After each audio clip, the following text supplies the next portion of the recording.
Tuhan. Bapak Ibu Saudara yang terkasih di dalam nama Tuhan kita Yesus Kristus. Sebentar lagi kita akan masuk ke Minggu Palma, Kamis Putih, Jumat Agung, Sabtu Suci, dan akhirnya kita masuk kepada Hari Raya Paskah. Tapi sebelum itu, Bapak Ibu Saudara yang terkasih, mari kita mau mengetahui apa saja perkataan atau sabda Yesus di atas kayu salib, sehingga kita dapat menyadari, menghayati, dan menghargai pengorbanan Yesus di atas kayu salib. Dan kita sungguh-sungguh mau bertobat dan mempersiapkan hati kita untuk menyambut Hari Raya Paskah.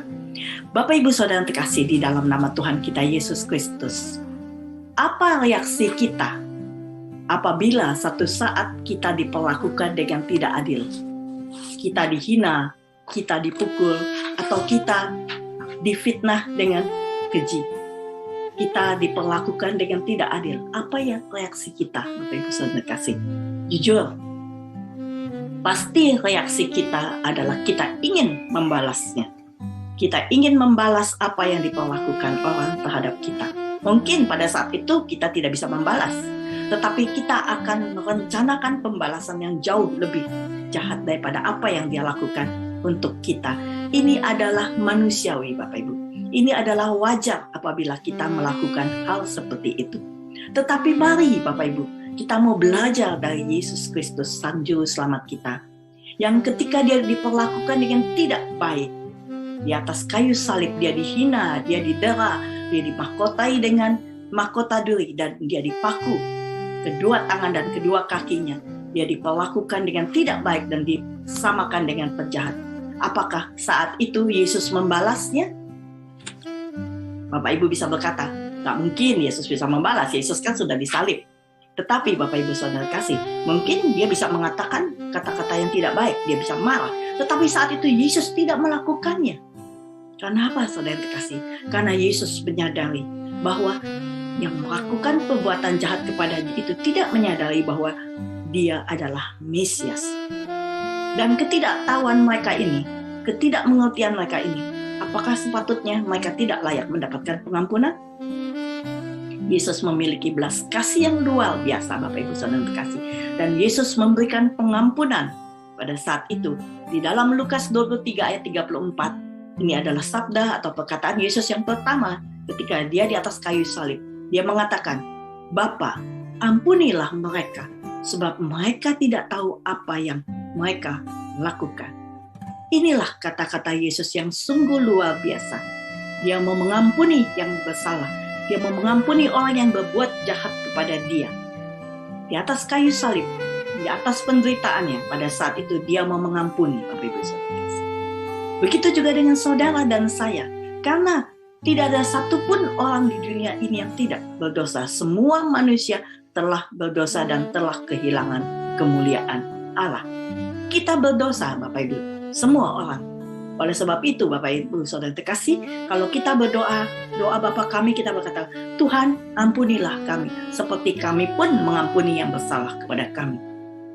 Jadi kita mau mengampuni Saudara terkasih, apalagi di dalam masa Prapaskah ini, kita mau bertobat sungguh-sungguh Bapak Ibu Saudara terkasih, dan memberikan pengampunan.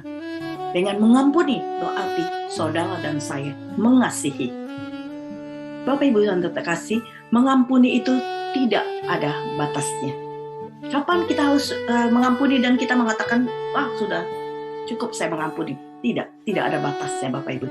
70 kali 7 kali. Begitu banyaknya, tidak terbatas. Bapak Ibu, mengampuni itu mudah diucapkan tetapi sangat sulit dilaksanakan di dalam kehidupan kita masing-masing. Terutama bagi mereka yang mengalami disakiti oleh orang-orang yang paling dekat dengannya. Misalnya oleh suami, oleh istri, oleh anak, oleh orang tua, ataupun oleh teman baik kita. Maka pada saat itu untuk kita mengampuni itu sangat sulit. Tapi Bapak Ibu Saudara yang terkasih, kita mau belajar dari Yesus Kristus yang ketika dia disalibkan dan dia tidak bersalah, dia mau mengampuni. Begitu juga dengan saudara dan saya.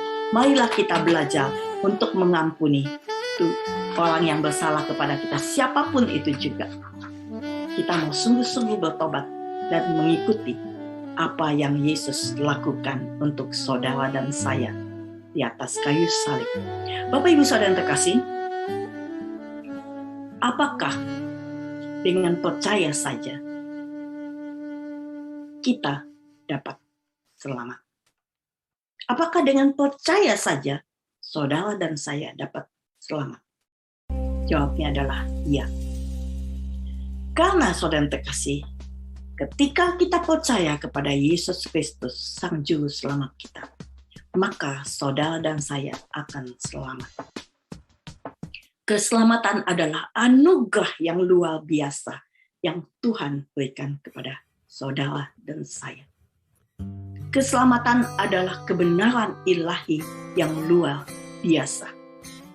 Contoh, ketika salah satu penjahat di atas kayu salib, ketika dia disalibkan bersama-sama dengan Yesus, pada saat itu dia memohon kepada Tuhan Yesus. Dia tahu Tuhan Yesus akan datang sebagai Raja, dan dia memohon kepada Tuhan Yesus. Dan pada saat itu apa jawaban Yesus? Pada hari ini juga engkau akan bersama-sama dengan aku di Firdaus. Ini adalah perkataan Yesus yang kedua ketika dia di atas kayu salib. Pada saat ini juga, pada hari ini juga engkau akan bersama-sama dengan aku di Firdaus. Ini adalah pernyataan perkataan Yesus yang menyatakan kepada penjahat ini, apabila dia mati, nanti dia akan bersama-sama dengan Yesus di surga. Bapak Ibu Saudara terkasih, apa yang menyebabkan sehingga penjahat ini bisa mendapatkan janji itu dari Yesus? Karena Bapak Ibu Saudara terkasih, ketika menjelang kematiannya, pada saat menjelang kematiannya, dia menyatakan percaya kepada Yesus. Dan inilah yang membuat dia akan bersama-sama dengan Yesus di surga.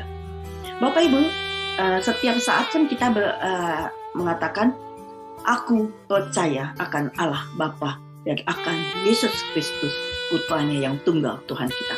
Jadi kalau saudara dan saya menyatakan percaya kepada Yesus, maka saudara dan saya akan selamat. Jadi keselamatan itu karena saudara dan saya percaya kepada Yesus Kristus, Sang Juru Selamat kita. Inilah perkataan yang kedua dari Yesus ketika dia di atas kayu salib. Bapak Ibu Saudara yang terkasih di dalam nama Tuhan kita Yesus Kristus. Dalam Yesus Kristus, semua orang percaya adalah saudara. Saya katakan sekali lagi, di dalam Yesus Kristus, semua orang percaya adalah saudara. Bapak Ibu, ketika Yesus disalibkan di atas kayu salib, pada saat dia menderita karena dimahkotai oleh mahkota duri dan dipaku kedua tangannya dengan paku dan kedua kakinya dengan paku, pada saat itu Yesus mengalami penderitaan yang luar biasa. Dan ketika Yesus di atas kayu salib dan mengalami penderitaan, pada saat itu ada ibunya dan juga ada murid-muridnya mendampingi Yesus. Dan Yesus mengetahui bahwa Bunda Maria sebagai bundanya pasti akan merasa sedih, Bapak Ibu Saudara terkasih, melihat penderitaan Yesus di atas kayu salib. Oleh sebab itu, dia mengatakan kepada Bunda Maria, "Ibu, inilah anakmu." Dia mengatakan hal ini karena dia tahu Bunda Maria itu sangat menderita melihat penderitaan Yesus. Dan ia ingin memberikan kekuatan kepada Bunda Maria, agar Bunda Maria kuat dengan mengatakan, "Ibu, inilah anakmu." Dan di lain sisi, Yesus mengatakan kepada murid-muridnya, "Inilah ibumu." Dengan kata lain, Bapak Ibu Saudara terkasih, pada saat itu, Yesus menyerahkan ibunya kepada pemeliharaan murid-muridnya.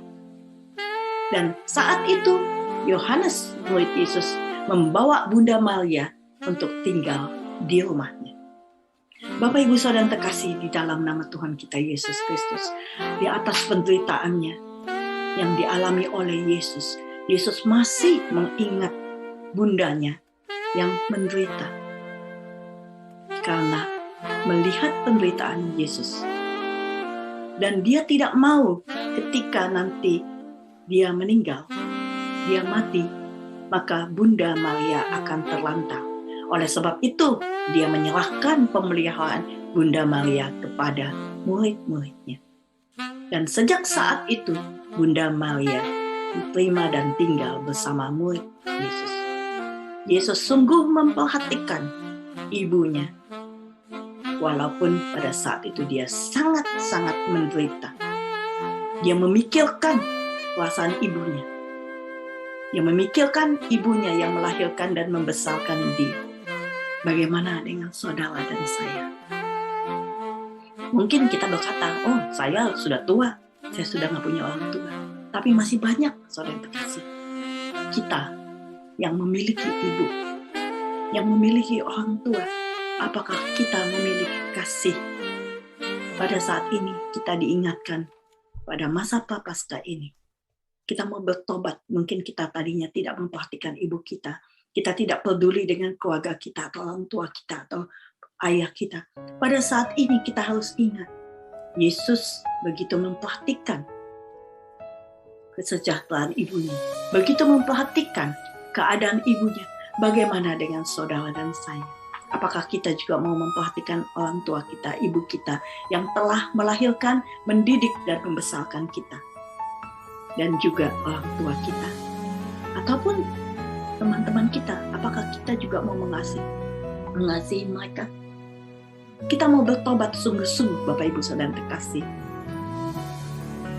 Karena di dalam Kristus, setiap orang percaya adalah saudara.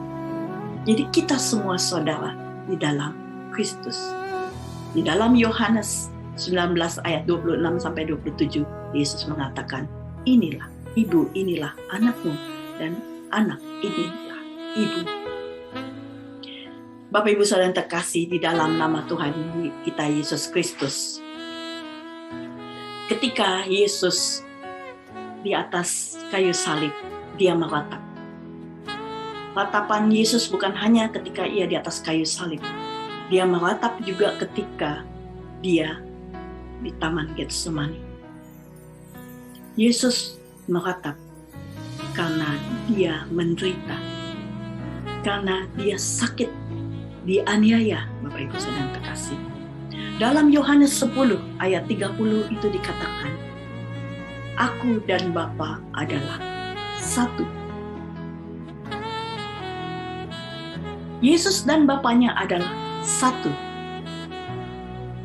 Tetapi pada saat Yesus menderita di atas kayu salib, Bapak Ibu Saudara yang terkasih, dia berpisah, dia terpisah, dia putus hubungannya dengan Bapa di surga. Karena dia harus menanggung dosa manusia, dosa saudara dan saya. Dosa kita semua ditanggungnya di atas kayu salib, sehingga Yesus dan Allah Bapa terpisah. Sehingga Bapak Ibu Saudara yang terkasih, di dalam Matius 27 ayat 46 dikatakan, Yesus mengatakan, Eli, Eli, lama sabachthani. Allahku, Allahku, mengapa engkau meninggalkan aku? Ini adalah perkataan sabda Yesus yang keempat di atas kayu salib. Pada saat dia menderita, dia merasa ditinggalkan. Dia merasa dia sendirian. Oleh sebab itu dia mengatakan, Allahku, Allahku, mengapa engkau meninggalkan aku? Bapak Ibu Saudara yang terkasih,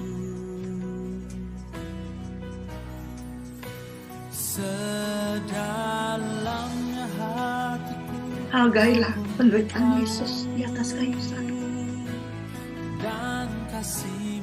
Yesus terpisah dengan Allah Bapa. karena dosa saudara dan saya. Ingatlah, pada saat ini masa Prapaskah, kita mau sungguh-sungguh bertobat. Jangan hanya di mulut kita mengatakan saya bertobat, tapi sungguh-sungguh dari hati kita menyatakan bahwa saya bertobat. Sehingga pengorbanan Yesus di atas kayu salib itu tidak sia-sia. Yesus putus hubungannya dengan Allah Bapa di surga karena menanggung dosa saudara dan saya. Dan Yesus mengungkapkan rasa kesendiriannya pada saat itu. Bapak, Ibu, Saudara terkasih, ketika Yesus merasakan beban dan dosa manusia, maka pada saat itu penderitaan Yesus bukan hanya secara fisik, tetapi penderitaan Yesus adalah juga secara spiritual, di mana dia merasakan sungguh terpisah dari Bapa di surga, karena dia mau menyelamatkan kita semua. Bapak, Ibu, Saudara terkasih, di dalam nama kita, Tuhan kita Yesus Kristus, keterpisahan Yesus dengan Allah Bapa di surga itu justru mempersatukan hubungan kita yang telah terputus dengan Bapa, memulihkan hubungan saudara dan saya dengan Bapa di surga. Sungguh luar biasa pengorbanan Yesus di atas kayu salib.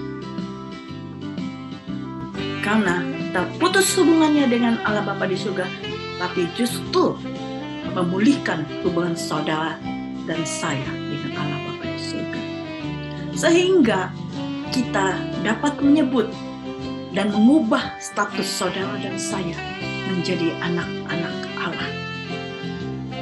Dan saat ini, di dalam kita berdoa, dimanapun juga kita dapat menyebut Allah sebagai Bapa kita. Bapa yang ada di surga, dimuliakanlah nama-Mu. Kita dapat menyebut Dia sebagai Bapa. Ini karena jasa daripada Tuhan kita, Yesus Kristus. Hargailah ini semua, Bapak Ibu Saudara terkasih. Terutama pada saat-saat masa Prapaskah ini, kita harus ingat akan penderitaan Yesus di atas kayu salib, Bapak Ibu Saudara terkasih. Dan perkataan yang kelima dari 7 perkataan Yesus di atas kayu salib, yang mengatakan, "Aku haus." Sangat ironi ya, Bapak Ibu Saudara terkasih. Dia adalah air hidup. Dia yang memberikan sumber kehidupan bagi hidup saudara dan saya. Tetapi pada saat di atas kayu salib, pada saat penderitaannya, dia mengatakan, "Aku haus." Yesus mengatakan bahwa dia haus. Pada saat itu dia mengatakan, "Aku haus." Dia adalah pemilik seluruh alam semesta, tetapi dia mengatakan bahwa dia haus. Dia yang menawarkan air hidup ini adalah suatu ironi yang luar biasa, yang mempunyai makna teologis yang luar biasa juga, Bapak Ibu Saudara terkasih. Pada saat itu dia membuktikan bahwa ia melakukan kehendak Bapa di surga, rencana Allah Bapa di surga untuk menyelamatkan saudara dan saya. Makna teologisnya sungguh luar biasa. Dia melakukan kehendak Bapa di surga untuk menyelamatkan saudara dan saya. Dan dia melepaskan segala kekuasaannya, kemahakuasaannya, menjadi manusia seperti saudara dan saya. Dan dia menderita, dia lemah, dia kesakitan, dia mati. Ini adalah bukti bahwa sungguh kasih-Nya luar biasa kepada saudara dan saya. Dia ingin memberikan yang terbaik untuk saudara dan saya. Kasih Yesus itu tidak terbatas. Kasih ilahi itu tidak terbatas kepada saudara dan saya. Bapak Ibu Saudara terkasih, dan Ketiga, menyatakan jaminan kehidupan kekal bagi hidup saudara dan saya. Dia memberikan jaminan kehidupan bagi hidup saudara dan saya. Bapak Ibu Saudara terkasih. Bapak Ibu lihat suatu makna teologis yang luar biasa. Yesus melakukan kehendak Bapa, rencana Bapa, melepaskan kemahakuasaannya dan menjadi lemah seperti manusia, menderita, mati di atas kayu salib demi kita karena kasih-Nya. Dan Tuhan menyatakan jaminan kehidupan kekal bagi saudara dan saya. Bapak Ibu Saudara yang terkasih di dalam nama Tuhan kita Yesus Kristus, kesengsaraan Yesus di atas kayu salib itu menunjukkan bahwa tidak ada penderitaan, tidak ada tantangan yang terlalu berat bagi hidup saudara dan saya. Ingat, kesengsaraan Yesus di atas kayu salib itu menunjukkan bahwa tidak ada tantangan atau penderitaan yang begitu berat bagi hidup saudara dan saya, sehingga kita menyerah. Gak ada, saudara terkasih. Karena Dia sudah menjamin saudara dan saya dengan hidup yang luar biasa, hidup kekal. Dia menjanjikan, saudara terkasih, bahwa saudara dan saya akan memperoleh kehidupan kekal di surga karena jaminan keselamatan daripada Bapa di surga. Bapak Ibu Saudara terkasih, di dalam Yohanes 19 ayat 28 dia mengatakan, aku haus. Ini adalah memenuhi nubuatan Yesus sebagai Mesias, di mana dia katakan, ketika aku haus, aku diberi minum anggur asam. Jangan kita berikan minum anggur asam lagi kepada Yesus karena kejahatan kita, karena kita tidak mau bertobat. Ibu Saudara kasih, bertobatlah saat ini. Inilah saat-saat di mana saudara dan saya mendapatkan suatu anugerah bahwa kita boleh merasakan saat-saat ini, saudara terkasih, bahwa kita boleh diingatkan untuk selalu bertobat, untuk selalu mengikuti Yesus. Jadi, saudara terkasih, tinggalkanlah semua dosa kita, kembalilah kepada Tuhan. Apalagi pada masa prapaskah ini, sebentar lagi kita akan memperoleh kemenangan di dalam ketika Yesus Kristus bangkit. Itu adalah Paskah, Ibu Saudara terkasih. Yesus mengatakan, aku haus. Jangan berikan anggur asam lagi kepada Yesus. Bapak Ibu Saudara yang terkasih, coba tolong ada salah satu atau dua orang yang membuka mic-nya, saya ingin bertanya. Silakan buka mic-nya, saya ingin bertanya, tolong jawab. Apa yang sangat berharga bagi seseorang?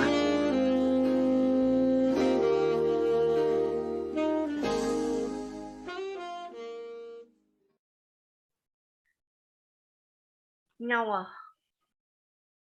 Ya?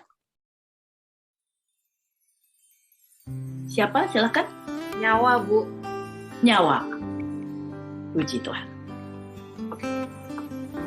Itulah yang diberikan. Terima kasih. Itulah yang diberikan Yesus kepada saudara dan saya. Apakah gunanya kita memperoleh seluruh dunia ini? Kita memiliki seluruh dunia ini, saudara terkasih, memiliki harta yang banyak, tapi kita kehilangan nyawa. Gak ada gunanya. Itulah yang diberikan oleh Yesus kepada saudara dan saya. Dia memberikan nyawanya untuk menebus dosa-dosa saudara dan saya. Bapak Ibu Saudara terkasih, kasih Yesus itu tidak terbatas. Sehingga nyawanya pun dia berikan untuk saudara dan saya. Ini adalah kebenaran ilahi yang luar biasa, yang sempurna, saudara terkasih. Karena kasihnya sempurna, ia rela memberikan nyawanya untuk saudara dan saya.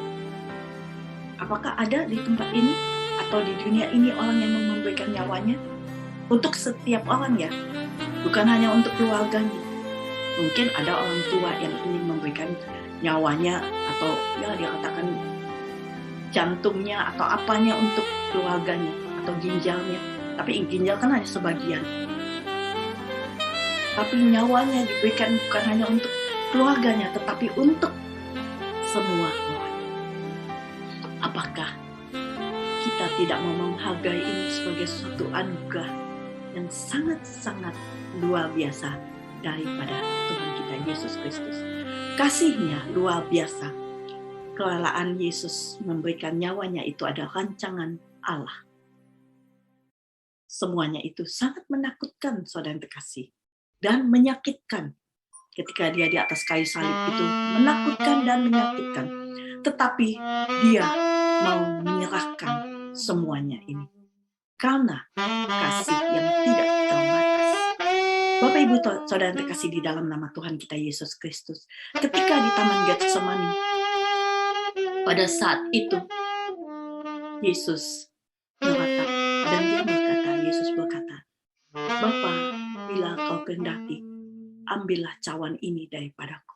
Tetapi bukan kehendakku, tetapi kehendakmu lah yang terjadi. Artinya Yesus takut, saudara yang terkasih. Yesus juga merasakan penderitaan, ketakutan pada saat itu. Oleh sebab itu dia minta kepada Allah Bapa di surga untuk mengambil cawan yang diserahkannya ke pundaknya pada saat itu. Tapi dia bilang bukan kehendakku yang terjadi, tetapi kehendakmu lah yang terjadi. Yesus menyerahkan semuanya ini ke dalam tangan Tuhan. Kita tangan Allah Bapa di surga. Dalam Lukas 23 ayat 46 Yesus berkata, ke dalam tanganmu kuserahkan nyawaku. Yesus menyerahkan nyawanya ke dalam tangan Bapa di surga. Menjelang kematiannya, dia tahu bahwa kematiannya sudah dekat. Oleh sebab itu dia katakan, ke dalam tanganmu kuserahkan nyawa. Nyawa Tuhan Yesus diserahkan pada saat itu sebagai persembahan yang kudus dan tidak bercacat. Sekali lagi saya katakan, hargailah penderitaan Yesus ketika dia menyerahkan seluruh keberadaannya, penderitaannya di atas kayu salib. Kadang-kadang saya tidak bisa membayangkan, saudara yang terkasih, kita ketusuk jarum aja rasanya sakitnya luar biasa. Yesus dipaku, kedua tangannya, kedua kakinya, lambungnya ditusuk, kepalanya dimahkotai dengan mahkota dulu. Itu penderitaan yang luar biasa. Punggungnya dicambuk. Itu demi untuk menyelamatkan dan memberikan kepada kita keselamatan dan hidup yang kekal. Jadi Bapak Ibu saudara yang terkasih, jangan kita pernah menyerah di dalam hidup ini. Kalau kita melihat penderitaan Yesus di atas kayu salib, penderitaan yang luar biasa yang tidak secara manusia mungkin tidak bisa ditanggung. Dia tidak menjerit, dia tidak berteriak, tapi dia menanggungnya semuanya.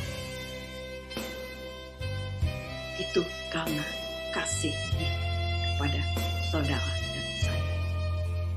Yesus mengatakan, ke dalam tanganmu kuserahkan nyawaku. Ini adalah perkataan Yesus yang ke-6. Dan apa perkataan Yesus yang terakhir?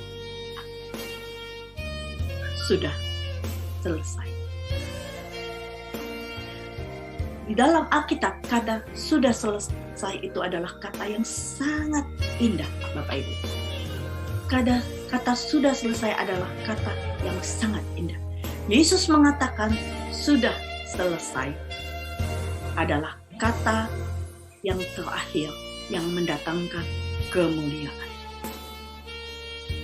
Kata sudah selesai ini, Yesus menyatakan bahwa penderitaannya sudah selesai.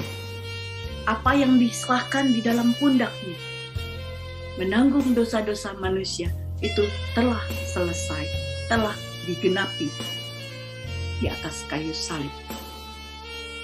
Dan Yesus menyatakan sudah selesai, juga termasuk di dalam pemberitaan Injil, Bapak Ibu saudara kasih.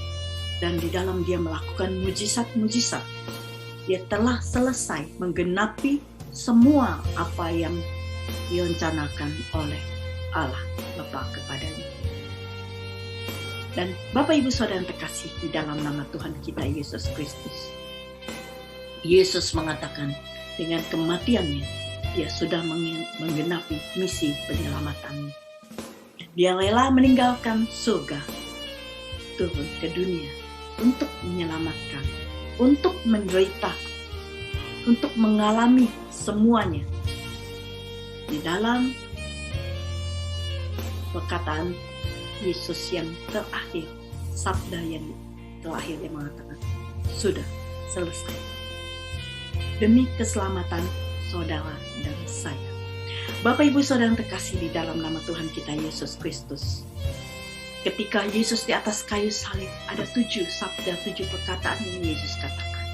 Yaitu, Bapa, ampunilah. Kemudian Yesus mengatakan bahwa hari ini engkau bersama-sama dengan aku di Firdaus. Dan juga Yesus mengatakan kepada ibunya, inilah anakmu dan inilah ibumu. Dan kemudian Yesus mengatakan, Eli, Eli, lama sabachthani. Allahku, Allahku, mengapa engkau meninggalkan aku? Dan kemudian Yesus mengatakan, aku haus, sangat ironi. Bahwa dia yang memberikan air kehidupan bagi hidup saudara dan saya, tapi dia mengatakan, aku haus. Dan yang keenam, ke dalam tanganmu kuserahkan nyawaku. Dan yang ketujuh, sudah selesai. Bapak Ibu Saudara terkasih, marilah saat-saat ini kita mau melakukan apa yang Tuhan perintahkan kepada kita, yaitu kita mau mengasihi, kita mau mengampuni, kita mau menyerahkan seluruh hidup kita ke dalam tangan kasih Tuhan, dan kita mau menjadi kepanjangan tangan Tuhan, yaitu kita mau menjadi saksinya dimanapun kita ditempatkan. Bapak Ibu Saudara kasih, mengampuni, yang saya ingin katakan sekali lagi, itu yang mungkin bagi kita sangat sulit. Saya akan memberikan satu contoh sebagai penutup. Ada seorang ibu, dia tidak bisa mengampuni. Dia tidak bisa mengampuni anak laki-lakinya yang menikah dengan orang yang tidak disetujui olehnya di luar negeri. Menikah dengan wanita berkulit putih pada saat itu. Dia tidak mau, dia tidak setuju. Dan dia marah kepada anaknya. Tapi anaknya tetap memaksa untuk menikah dengan dia. Dan ibu ini menyumpah-nyumpah dan marah, tidak bisa mengampuni. Dan dia marah, apa yang terjadi? Anaknya ini meninggal dan sangat tragis meninggalnya. Meninggalnya itu ketiban pada saat di proyek, dia ketiban dengan kontainer dan meninggal dengan sangat-sangat tragis. Jangan sampai terjadi, Bapak Ibu Saudara terkasih, penyesalan di dalam hidup saudara dan saya kalau kita tidak mau mengampuni. Kita belajar dari Yesus, mengampuni orang yang membuat dia menderita, mengampuni siapa saja, dan melakukan apa yang terbaik untuk orang lain, mengasihi, terutama kita akan mengasihi Tuhan kita Yesus Kristus yang telah menyerahkan nyawanya bagi saudara dan saya. Kita mau menghargai dia, kita mau menghayati penderitaannya pada saat-saat seperti ini. Dan setelah ini, itu pun tetap kita lakukan di dalam hidup saudara dan saya. Saya percaya saudara dan saya akan sanggup, karena Tuhan memberikan kita contoh yang luar biasa. Dia menderita, dia memberikan yang terbaik untuk hidup saudara dan saya. Begitu juga saat ini kita memberikan yang terbaik untuk Tuhan dan juga untuk orang-orang di sekeliling kita. Biar nama Tuhan semakin dipermuliakan dan kerajaannya semakin diperluas melalui kehidupan saudara dan saya. Tuhan, anugerahilah kami hati yang baru. Amin. Dalam nama Bapa dan Putra dan Roh Kudus. Amin. Tuhan Yesus memberkati saudara dan saya. Amin.